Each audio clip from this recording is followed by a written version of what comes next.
تو اب دو مسئلے میں یہاں حل کر دوں. جو لوگ کہتے ہیں حضور کو علم غیب نہیں تھا اور جو کہتے ہیں تھا، بدقسمتی سے دونوں نے ڈیفینیشن علیحدہ کر لی. جو ڈیفینیشن نفی کرنے والوں نے کی ہے اس کی وجہ سے، اس کے اعتبار سے واقعتاً نہیں تھا. انہوں نے ڈیفینیشن یہ کی ہے، تعریف یہ کی ہے، وہ علم جو خود حاصل ہو جائے، اللہ کا عطا کردہ علم جو ہے وہ کہتے ہیں وہ غیب نہیں ہے. تو وہ بھی مانتے ہیں کہ ہر علم جو حضور کو حاصل ہے وہ اللہ کا عطا کردہ. میں ان کے پاس حاضر ہوا، میں نے کہا جی یہ مسئلہ کیا ہے علم غیب کا، مجھے ذرا سمجھائیں. انہوں نے ایک کتاب اپنی نکالی کہ دیکھیے صاحب، ہم حضور کے علم کے بارے میں یہ باتیں مانتے ہیں. حضور کا علم حادث ہے، قدیم نہیں ہے. حضور کا علم محدود ہے، لا محدود نہیں ہے. حضور کا علم عطا کردہ ہے، ذاتی نہیں ہے. میں نے کہا یہ تین باتیں اگر آپ مان لیں تو میرا تو جھگڑا کوئی نہیں آپ سے. ہوتا کیا ہے، جب آئیں گے وعظ میں، خطابت میں، تو عالم ما کان وما یکون، اب الفاظ وہ استعمال کر جائیں گے. ایک واعظ ہے، عام مقرر ہے، واہ واہ ہوتی ہی نہیں، نعرے لگتے ہی نہیں، محفل میں گرمی آتی نہیں جب تک کہ ایسے مبالغے نہ کریں. لیکن وہ چیز لکھی ہوئی ان کے ہاں ہے کہ حضور کا علم حادث ہے، قدیم نہیں ہے. حضور کا علم محدود ہے، لا محدود نہیں ہے. حضور کا علم عطائی ہے، ذاتی نہیں ہے. ان تینوں چیزوں کے بعد کوئی بڑے سے بڑا وہابی اور بڑے سے بڑا اہل حدیث بھی انکار نہیں کرتا. باقی یہ بات جان لیجئے کہ غیب اور حضور یا شہادہ یہ در حقیقت عام انسانوں کے اعتبار سے الفاظ استعمال ہوئے ہیں. جب قرآن میں کہا جاتا عالم الغیب والشہادہ، اللہ غیب اور جو ظاہر ہے یا موجود ہے سب کا جاننے والا ہے، تو مجھے بتائیے اللہ کے لیے کوئی غیب ہے؟ اللہ کے لیے کوئی شے غیب ہے؟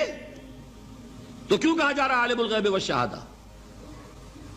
وہ ہمارے اعتبار سے کہا جا رہا ہے. جو تمہارے لیے غیب ہے اللہ اس کو بھی جانتا ہے، اور جو تمہارے سامنے اللہ اسے بھی جانتا ہے. اللہ کے لیے تو کل شہادہ ہے. کسی شے کا لا یعزب عنہ مثقال ذرۃ فی السماوات والارض، آسمانوں اور زمین کا ایک ذرہ بھی اس سے غائب نہیں ہوتا. غیب کا وجود کیا اللہ کے لیے؟ تو یہ الفاظ مستعمل ہیں ریلیٹو ہمارے اعتبار سے، اور ہمارے اعتبار سے جو شے غیب ہے اس میں سے ایک حصہ اللہ دیتا ہے نبی کو، تبھی تو نبی بنا. فرشتے کو دیکھا، فرشتہ ہمارے لیے غیب ہے. جنت دکھائی کہ نہیں دکھائی، ہمارے لیے غیب ہے کہ نہیں ہے. دوزخ کا مشاہدہ کرایا کہ نہیں کرایا، ہمارے لیے وہ غیب ہے کہ نہیں ہے. جو چیزیں ہمارے لیے غیب ہیں انہی کے پردے اللہ کچھ اٹھاتا ہے. کل غیب نہیں. کل غیب کا علم ہو جائے گا تو وہ شرک ہو جائے گا. کل کا لفظ جہاں آیا شرک ہوا. جب آپ کہہ رہے ہیں محدود ہے، لا محدود نہیں ہے، تو کل کا لفظ استعمال نہیں کر سکتے. لیکن غیب میں سے کچھ علم دیا گیا تبھی تو نبی بنا، ورنہ میرے اور نبی میں فرق کیا ہوا پھر؟ البتہ یہ کہ وہ غیب کا علم ہو یا حاضر کا علم ہو، سائنٹیفک نالج ہو یا وحی کا علم ہو، کوئی بھی علم ہو، آیت الکرسی کے الفاظ نوٹ کیجئے، یعلم ما فی السماوات وما فی الارض، وہ جانتا ہے. ولا یحیطون بشیء من علمہ الا بما شاء، مخلوق میں سے کوئی بھی اس کے علم میں سے احاطہ نہیں کر سکتا مگر جتنا وہ چاہے. اب یہ بات علیحدہ ہے کہ ہم کون ہے طے کرنے والے کہ ناپیں بیٹھ کر کہ اللہ نے ابراہیم کو کتنا علم دیا. ہم ناپ سکتے ہیں؟ عیسیٰ کو کتنا دیا ہم جان سکتے ہیں؟ تو ابراہیم کا، موسیٰ کا، عیسیٰ کا نہیں ناپ سکتے تو محمد الرسول اللہ کا کہاں ناپیں گے؟ یہ پاگل پن ہے، یہ ہے جو غلطی ہوتی ہے. ہم کون ہے طے کرنے والے؟ اللہ نے اپنے نبی کو دیا جو دیا، بات ختم. کل نہیں کہیں گے. کل کہا شرک ہو جائے گا، ذاتی کہا شرک ہو جائے گا. عطائی ہے، جو دیا اللہ نے دیا، اور کل نہیں دیا، جتنا چاہا دیا. ہے حادث، قدیم نہیں، تینوں چیزوں مان لیجئے تو شرک کا کوئی شائبہ نہیں ہوگا۔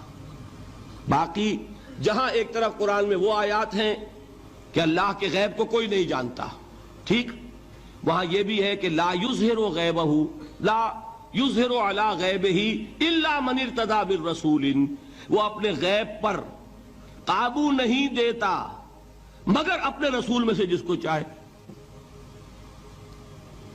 یہ دونوں آیتیں قرآن کی ہے کہ نہیں؟ اسی لیے در حقیقت جو غیب کی نفی کرتے ہیں حضور سے، وہ کہتے ہیں کہ از خود معلوم ہونے والی شے غیب ہے۔ ہم کہتے ہیں از خود تو کوئی بھی شے کسی کو معلوم نہیں، ہمیں حاضر کا علم بھی اللہ ہی دیتا ہے تو ہوتا ہے، غیب کا تو بہت دور کی بات ہے۔ یہ مسئلے بڑے سیدھے ہیں، خام خواہ ہم نے پیچیدہ بنایا ہوا ہے۔ خدا کے لیے ان مسئلوں کو سلجھائیے اور جوڑیے، کاٹنے کی بجائے جوڑنے کی فکر کیجیے کہ بھائی یہ اپنی اپنی جگہ پر علیحدہ علیحدہ تم نے تعریفیں کر رکھی ہیں اس لیے جھگڑ رہے ہو، ورنہ دونوں باتیں صحیح ہیں۔